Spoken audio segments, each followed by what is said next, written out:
Hello guys, welcome to everyone. अस्सलाम वालेकुम। भारतीय अदाकार सिद्धू मूसेवाला के हवाले से एक और बड़ी खबर सामने आ चुकी है।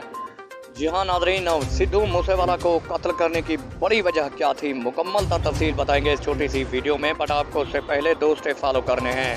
सबसे पहले वीडियो को लाइक करना है, वीडियो को लाइक करके चैनल को सब्सक्राइब कर दें और साथ ही लगे बेल आइकन को प्रेस कर दें ताकि इस तरह की मज़ीद वीडियो आप तक पहुँच सके। तो आपका कीमती वक्त लेके बगैर चलते हैं वीडियो की तरफ और आपको बताते हैं कि इंडियन एक्टर और फिल्म साज सिद्धू मूसेवाला को किसने और क्यों कत्ल किया गया।